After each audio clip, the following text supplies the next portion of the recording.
ನಮಸ್ತೆ, ಹೇಗಿದ್ದೀರಾ? ನೋಡಿ, ಫಸ್ಟಿಗೆ ನಾವು ಲಕ್ಷ್ಮೀ ಶೋಭಾನದ ವಿಡಿಯೋ ನೋಡ್ಕೊಂಬರೋಣ. ಲಾಸ್ಟ್ ಶುಕ್ರವಾರ, 5th ಶುಕ್ರವಾರದ್ದು.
ಲಕ್ಷ್ಮೀ ಶೋಭಾನ ನೋಡ್ಕೊಂಬಂದೆ ತಾನೆ, ಹೇಗಾಯಿತು? ಇದು 5ನೇ ಶುಕ್ರವಾರದ ಲಕ್ಷ್ಮೀ ಶೋಭಾನ ಈ ವರ್ಷದಲ್ಲಿ. ನೋಡಿ, ಆನಂತರ ಸೌತೆ ಮುಂಚಿ ಮಾಡೋದನ್ನು ನೋಡೋಣ. ಒಂದು ಕಡೆ ನೋಡಿ, ಸಾರು ಇಟ್ಟಿದ್ದೀನಿ. ಸಾರಿಗೆ ಉಪ್ಪು, ಹುಳಿ, ಬೆಲ್ಲ ಹಾಕಿ, ನಾನು ಸಾರಿದು ರೆಸಿಪಿ ತುಂಬ ಸಲ ತೋರಿಸಿದ್ದೀನಿ, ಆದ ಕಾರಣ ಡೀಟೇಲಾಗಿ ತೋರಿಸಿಲ್ಲ. ಒಂದು ಕಡೆ ಬೇಳೆ ಬೇಯೋಕ್ಕೆ ಇಟ್ಟಿದ್ದೆ ಕುಕ್ಕರಲ್ಲಿ. ಸಾರು ಕುದಿ ಬಂದ ನಂತರ ಅದಕ್ಕೆ ಮಸಾಲೆಗಳನ್ನು ಹಾಕ್ಕೊಳ್ಳೋಣ. ಆಮೇಲೆ ನೋಡ್ಬೋದು. ಆನಂತರ ಸಾರಿನ ಪುಡಿ ಮತ್ತು ಸ್ವಲ್ಪ ತೆಂಗಿನಕಾಯಿ ಹಾಕ್ಕೊಂಡು ರುಬ್ಕೋಬೇಕಷ್ಟೇ. ಈಗ ಸೌತೆ ಮುಂಚಿ ಮಾಡೋಕ್ಕೆ ರೆಡಿ ಮಾಡೋಣ. ಮಂಗಳೂರು ಸೌತೆ ಇದೆಯಲ್ಲ, ಹುಳಿ ಸೌತೆ, ಮಂಗಳೂರು ಸೌತೆ ಅಂತ ಹೇಳ್ತೀವಲ್ವ, ಅದಕ್ಕೆ ಅದರ ಸಿಪ್ಪೆ ತೆಕ್ಕೋಬೇಕು. ಸಿಪ್ಪೆ ತೆಕ್ಕೊಂಡು ಬೀಜ ಒಳಗಿದೆಲ್ಲ ತಿರುಳು ತೆಕ್ಕೊಳ್ಬೇಕು. ಆನಂತರ ಅದನ್ನ ಮಿಕ್ಸಿಗೆ ಹಾಕಿ ನುಣ್ಣಗೆ ರುಬ್ಕೊಳ್ಳಿ. ಅದನ್ನ ನಮ್ಮ ಅತ್ತೆ ಮಾಡ್ತಿದ್ರು. ಇದು ತುಂಬ ನನಗೆ ಮರ್ತೇ ಹೋಗಿತ್ತು. ಮೊನ್ನೆ ಹಿಂಗಿನೇ ಚಾನಲ್ ಯಾವುದೋ ಸ್ಕ್ರಾಲ್ ಮಾಡ್ತಾ ನೋಡಬೇಕಿದ್ರೆ ನನಗೆ ಈ ರೆಸಿಪಿ ಸಿಕ್ತು. ಹೌದಲ್ವ, ನಾನು ಮರ್ತೇ ಬಿಟ್ಟಿದ್ನಲ್ವ ಅಂತ ಅನಿಸ್ಬಿಟ್ಟು ನಾನು ಮಾಡೋಕ್ಕೆ ಸ್ಟಾರ್ಟ್ ಮಾಡಿದೆ. ತುಂಬ ಇಷ್ಟ ನನಗೆ ಇದು. ಆ್ಯಕ್ಚುಲಿ ಅದು ಹೆಂಗೆ ಮರ್ತು ಬಿಟ್ಟು ನನಗೆ ಅರ್ಥ ಆಗಲಿಲ್ಲ. ನಮ್ಮ ಅತ್ತೆ ಕೆತ್ತೆ ಹುಳಿ ಎಲ್ಲ ಹಾಕಿ ಮಾಡೋರು. ನೋಡಿ, ಈಗ ತಿರುಳು ತೆಕ್ಕೊಂಡು ಅದರ ನೀರನ್ನೆಲ್ಲ ಎಸಿಬೇಡಿ, ನೀರನ್ನು ಸೋಸ್ಕೊಂಡು ಮಿಕ್ಸಿಗೆ ಹಾಕ್ಕೊಂಡು ಅದಕ್ಕೆ ಮಿಕ್ಸಿಗೆ ಹಾಕ್ಕೊಂಡು ರುಬ್ಕೊಳ್ಳಿ. ಅದು ತರಿ ಆಗಬೇಕು, ತೀರ ನುಣ್ಣಗಾಗಬೇಕು ಅಂತ ಹೇಳಿ ಏನು ಇಲ್ಲ. ನಾನು ಫಾಸ್ಟ್ ಫಾರ್ವರ್ಡಲ್ಲಿ ತೋರಿಸ್ತಾ ಇದ್ದೀನಿ ನೋಡಿ. ಆನಂತರ ಅದಕ್ಕೆ ನೋಡಿ ಕಟ್ ಮಾಡಿ ಹಾಕೋಬೇಕು ಸೌತೆಕಾಯಿನ. ಸ್ವಲ್ಪ ದೊಡ್ಡದಾಗಿ ಕಟ್ ಮಾಡಿದ್ದು ತೊಂದರೆ ಇಲ್ಲ. ಮಿಕ್ಸಿಯಲ್ಲಿ ಒಂದು 2 ಪಲ್ಸ್ ಮಾಡಿದರೆ ಸಾಕು, ತೀರ ಇದಾಗೋದು ಬೇಡ. ಅದು ಎಲ್ಲ ಮಿಕ್ಸಿಗೆ ಹಾಕ್ಕೊಂಡೆ ನೋಡಿ.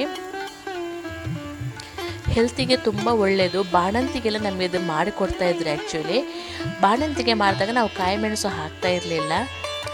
ಕಾಯಿ ಮೆಣಸು, ನೆಕ್ಸ್ಟು ಅತಿ ಸ್ಪೈಸಿ ಯಾವುದೂ ಹಾಕ್ತಾ ಇರಲಿಲ್ಲ. ಜೀರಿಗೆ ಮತ್ತು ಪೆಪ್ಪರ್ ಪುಡಿ ಮಾಡಿ ಮಾತ್ರ ಹಾಕ್ತಾ ಇದ್ದಿದ್ದು ನಮ್ಮತ್ತೆ.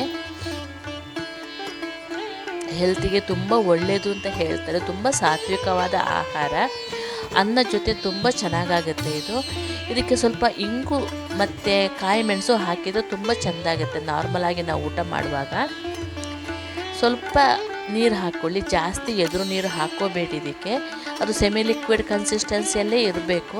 ಇದಕ್ಕೆ ಬಾಳ್ಕದ ಮೆಣಸು ತುಂಬ ಚೆಂದಾಗುತ್ತೆ ನೋಡಿ. ಇದು ಸೌತೆಕಾಯಿ ಹುಳಿ ಇರೋದ್ರಿಂದ ಒಂದು ಅಥವಾ 2 ಪೀಸ್ ಹಾಕ್ಕೊಂಡ್ರೆ ಸಾಕು. ನಿಮ್ಗೆ ಎಷ್ಟು ಹುಳಿ ಬೇಕೋ ಅಷ್ಟು ನೋಡ್ಕೊಂಡು ಹಾಕ್ಕೊಳ್ಳಿ. ಸ್ವಲ್ಪ ಬೆಲ್ಲ, ನೆಕ್ಸ್ಟ್ ಅದಕ್ಕೆ ಉಪ್ಪು, ಅರಿಶಿನ, ಕಾಯಿ ಮೆಣಸು ಎಲ್ಲ ಹಾಕಿ ಕುದಿಯಕ್ಕೆ ಬಿಡಬೇಕು. ಹಾಗೆಯೇ ನಾನು ಸಾರನ್ನು ಕುದಿದು ನೋಡ್ಬೋದು ನೀವು. ಅದಕ್ಕೂ ನಾನು ಕಾಯಿ ಮೆಣಸು ಹಾಕ್ಕೊಂಡೆ. ಹಾಕಿ ಕುದಿಯಕ್ಕೆ ಬಿಡಿ, ಸಿಮ್ಮಲ್ಲಿಟ್ಟು ಬೇಯಲಿ. ಅದು ಬೇಗ ಬೆಂದುಬಿಡುತ್ತೆ. ಅದು ನಾವು ಇಲ್ಲಾಂದ್ರೂ ಸೌತೆ ಕಟ್ ಮಾಡಿದಾಗ ಸಾಂಬಾರು ಮಾಡಿದಾಗ ಬೇಗ ಬೇಯುತ್ತೆ ತಾನೆ.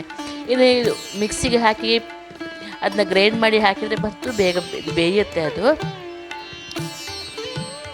ನೋಡಿ. ಎಲ್ಲ ಹಾಕಿ ನೀಟಾಗಿ ಮಗಚಿ ಆನಂತರ 1-2 ಕರಿಬೇವು ಸೊಪ್ಪು ಹಾಕ್ಕೊಳ್ಳಿ. ಅದಕ್ಕೆ ಬೇಯಬೇಕಿದ್ರೆ ಕರಿಬೇವು ಸೊಪ್ಪು ಹಾಕಿದರೆ ತುಂಬ ಚೆಂದ ಸ್ಮೆಲ್ ಬರುತ್ತೆ. ಈ ಕಡೆಯಿಂದ ಸಾರನ್ನು ಮಾಡೋದು ನೋಡಿ, ಸ್ವಲ್ಪ ತೋರಿಸ್ದೆ ಅಷ್ಟೇ. ಸ್ವಲ್ಪ ತೆಂಗಿನಕಾಯಿ ಮತ್ತು ಸ್ವಲ್ಪ ಸಾರಿನ ಪುಡಿ ಜೊತೆ ಅದನ್ನ ನೀಟಾಗಿ ರುಬ್ಕೊಳ್ಳಿ. ಆನಂತರ ನೋಡಿ, ಇದು ಬೇಳೆನ ನೀಟಾಗಿ ಸ್ಮ್ಯಾಶ್ ಮಾಡ್ಕೊಳ್ಳಿ. ಅದಾದ ನಂತರ ನಾವು ಅದನ್ನ ಸಾರಿಗೆ ಹಾಕಿ ಒಂದು ಗೆರಟೆ ಹಾಕಿ ಕುದಿಯೋಕ್ಕೆ ಬಿಡಿ. ನೋಡಿ, ಕರಿಬೇವಿನ ಸೊಪ್ಪು ಹಾಕ್ಕೊಂಡೆ ಇದಕ್ಕೆ.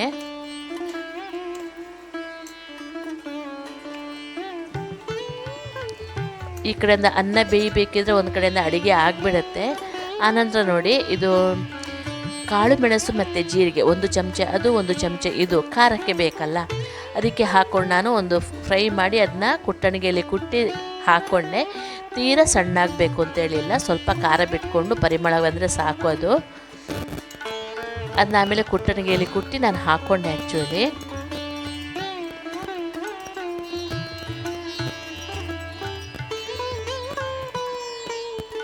ಅದು ಚಟಪಟ ಅನ್ನತ್ತೆ. ಅಷ್ಟೊತ್ತಿಗೆ ತೆಗೆದುಬಿಟ್ಟು ಆನಂತರ ನಾನು ಒಲೆಯಲ್ಲಿ ಅದನ್ನ ಸೌತೆ ಮುಂಚಿನ ಪುನಃ ಕುದಿಯೋಕ್ಕೆ ಇಟ್ಟೆ ನಾನು. ಅದು ಬೆಂದಿದೆ ನೋಡಿ, ನೋಡ್ಬೋದು ನೋಡಿ. ಸ್ವಲ್ಪ ಇಂಗು ಹಾಕಬೇಕು. ಆನಂತರ ನೋಡಿ, ಕುಟ್ಟಣಿಗೆಯಲ್ಲಿ ಕುಟ್ಟಿ ಇದನ್ನು ಪೆಪ್ಪರ್ ಮತ್ತು ಜೀರಾ ಪೌಡರನ್ನು ಹಾಕ್ಕೊಂಡೆ ನಾನು ನೋಡಿ.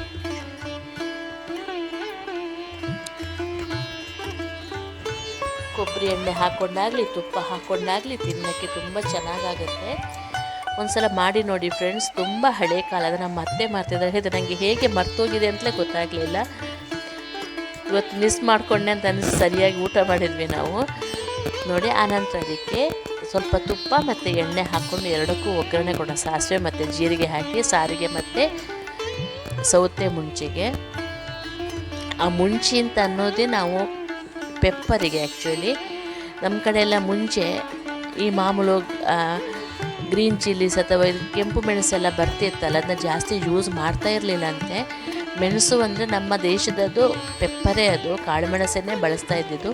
ಮುಂಚಿ ಅಂತ ಅನ್ನೋದೇ ನಾವು ಪೆಪ್ಪರಿಗೆ. ಆ್ಯಕ್ಚುಲಿ ಈಗಲೂ ನೋಡಿ, ವ್ರತದಲ್ಲಿ ನಾವು ಫಸ್ಟ್ ಇದು ದ್ವಿದಳ ವ್ರತ, ಫಸ್ಟ್ ಇದು ಶಾಖ ವ್ರತ, ಕೊನೆಯದು ದ್ವಿದಳ ವ್ರತಕ್ಕೆ ನಾವು ಪೆಪ್ಪರನ್ನೇ ಬಳಸುವಂಥದ್ದು. ಜೀರಿಗೆ ಎಲ್ಲ ಕಣ್ಣಿಗೆ ತುಂಬಾ ಒಳ್ಳೆಯದಂತೆ. ಅದು ಕ್ಯಾನ್ಸರ್ ಎಲ್ಲ ಬರಲ್ಲ ಅಂತ ಹೇಳ್ತಾರೆ. ಹಿಂದಿನ ಕಾಲದ ಅಡುಗೆಗಳನ್ನು ನೋಡಿದರೆ ನೀವು ಟ್ರೆಡಿಷನಲ್ ಆಗಿ ಎಷ್ಟು ನೀಟಾಗಿ ಮಾಡ್ತಾಯಿದ್ರು. ಹಿಂದಿನ ಕಾಲದಲ್ಲಿ ಕ್ಯಾನ್ಸರ್ ಆಗಲಿ ಏನೇನೋ ಬರಬಾರ್ದ ಕಾಯಿಲೆಗಳು ಯಾವುದೂ ಬರ್ತಾ ಇರಲಿಲ್ಲ. ಇದು ಕೆಲವರಿಗೆ ಹೊಟ್ಟೆ ಉರಿ ಬರುತ್ತೆ ನಿಜ, ನಾನು ಇಲ್ಲ ಅಂತ. ಸ್ವಲ್ಪ ಕಡಿಮೆ ತಿಂದರೆ ಏನೂ ಆಗೋದಿಲ್ಲ. ಎಷ್ಟೋ ಜನರಿಗೆ ಇದು ಒಳ್ಳೆಯದೂ ಆಗುತ್ತೆ. ಆದ ಕಾರಣ ಈ ಪೆಪ್ಪರನ್ನು ಜಾಸ್ತಿ ಬಳಸಿ ಅಡುಗೆ ಮಾಡೋದನ್ನು ಅಭ್ಯಾಸ ಮಾಡ್ಕೋಬೇಕು ನನ್ನ ಲೆಕ್ಕ. ಹೇಗಾಯಿತು ಅಂತ ಹೇಳಿ ಫ್ರೆಂಡ್ಸ್. ವಿಡಿಯೋ ಇಷ್ಟ ಆದರೆ ಲೈಕ್, ಶೇರ್, ಕಮೆಂಟ್ಸ್ ಮಾಡೋದನ್ನು ಮರಿಬೇಡಿ. ಸಬ್ಸ್ಕ್ರೈಬ್ ಮಾಡ್ಕೊಂಡು ನೋಡಿ. ಹಾಗೆಯೇ ಲಕ್ಷ್ಮೀ ಶೋಭಾದ ವಿಡಿಯೋ ಹೇಗಾಯಿತು ಅಂತ ಹೇಳಿ. Thank you. ಮುಂದೆ 2-3 ದಿನಗಳಲ್ಲಿ ವಿಡಿಯೋ ಬರೋದು ಸ್ವಲ್ಪ ಹೆಚ್ಚು ಕಡಿಮೆ ಆಗ್ಬೋದು. ನೋಡ್ತೇನೆ ಹೇಗೆ ಅಂತೇಳಿ. Thank you.